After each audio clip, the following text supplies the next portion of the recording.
Follow up yesterday's video with something very important that I think is necessary in order for you to make whatever changes that you want to see within yourself and whatever context or situation you find yourself in, which is this: you can only focus on yourself and what you're doing and what your process looks like.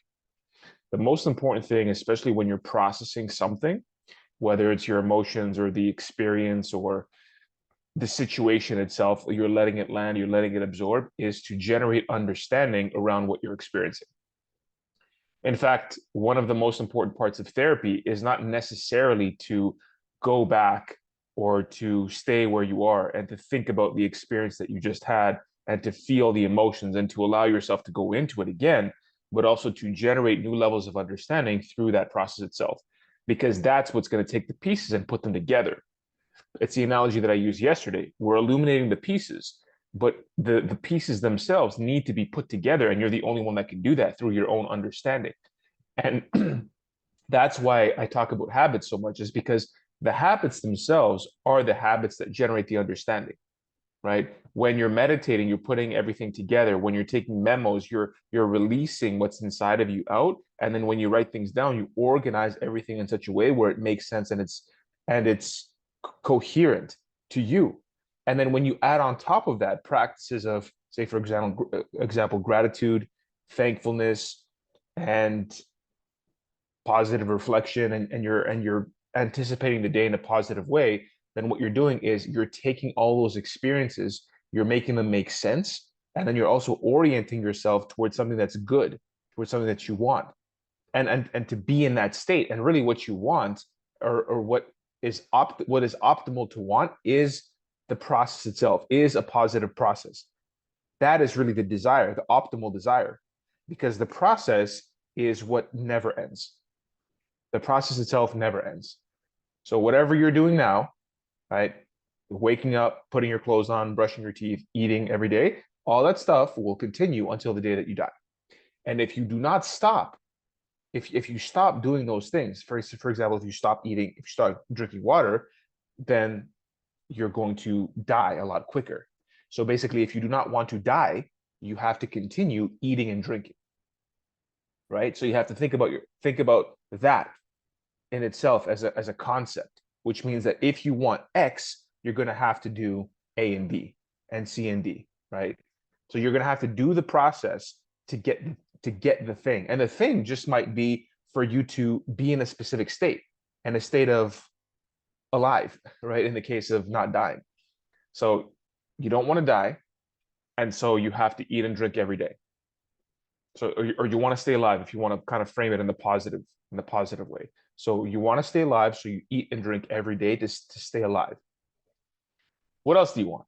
If you have to say, do you want a good relationship with yourself and with other people or with your partner? The answer is yes, right? Hopefully it should be yes. Therefore, you have to do XYZ every day to live in that state. You can't just be there. You can't just want something and then just get it. You have to do things in accordance with that.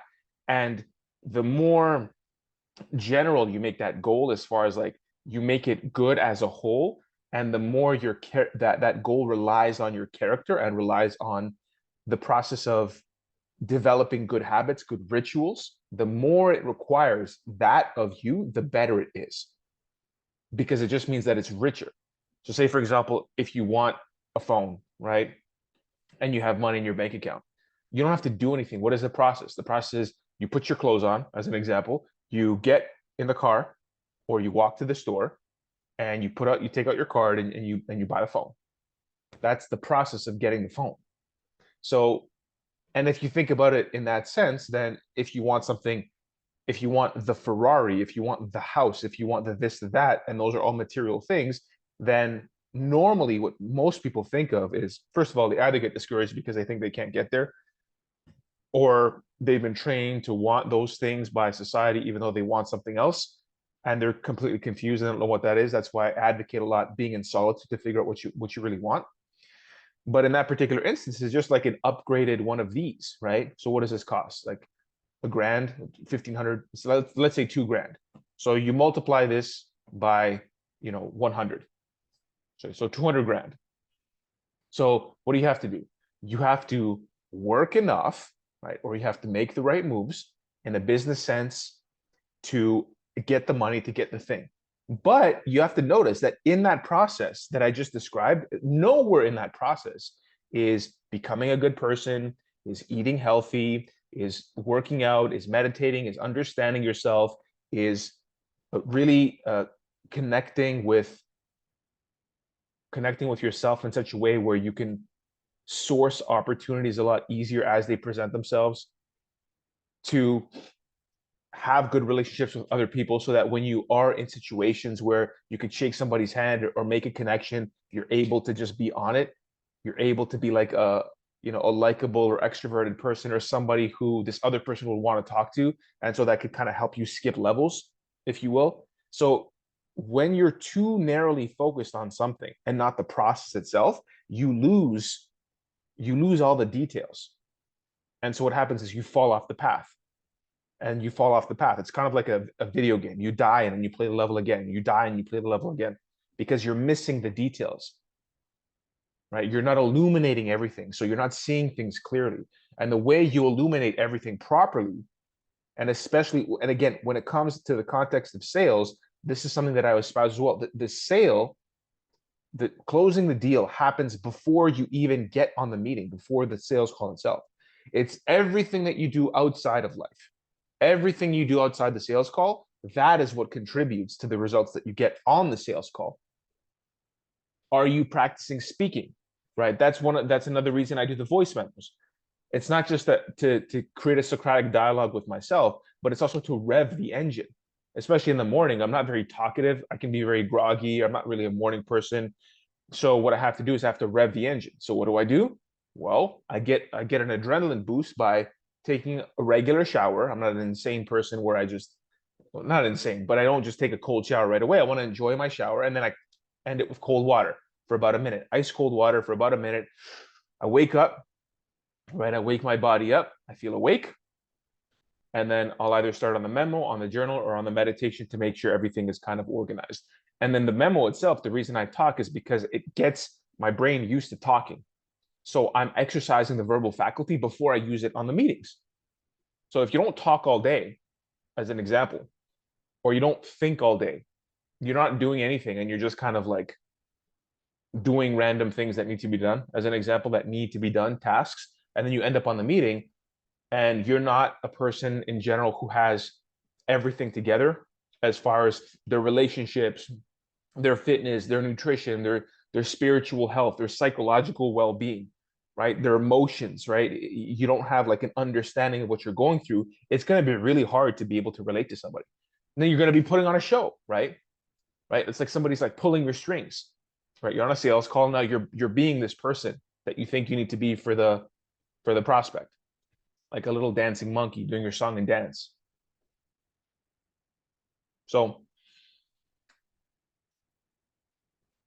again, what you want is going to be achieved by the process. And then eventually, you only want the process.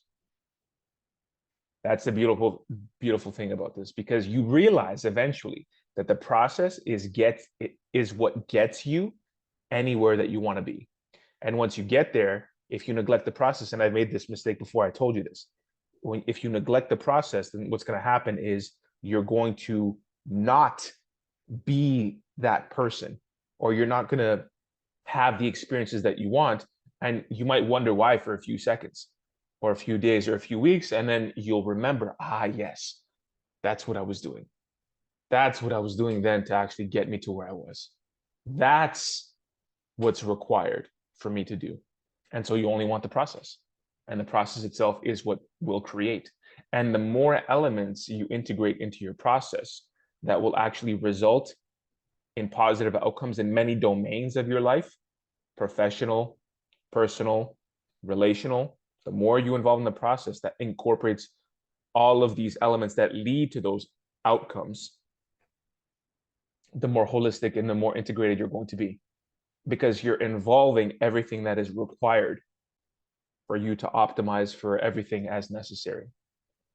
And you're going to find over time that a lot of things will actually overlap, and you can exercise different options, distill them, and then exercise different options and distill them, and exercise different options and distill them. And then eventually you're going to come down to something that is getting to the essence of everything that you were doing. And the more you do that, then your life just becomes an ongoing process of evolution. And even when things happen, whether tragedy strikes, somebody dies, somebody gets ill, at least you've built the character to be able to handle those situations. Because if you hadn't done that, it might destroy you. You might fall apart. You might lose your way.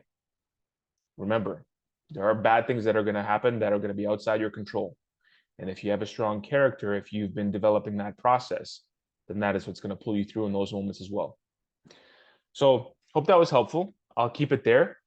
Happy Easter. It's Sunday. It's a Catholic Easter. Technically, we're Orthodox as Greek people, so that'll be in May. I'll tell you, I wish you another happy Easter at the time. But hope that was helpful. And enjoy the rest of your Sunday. And do what you got to do.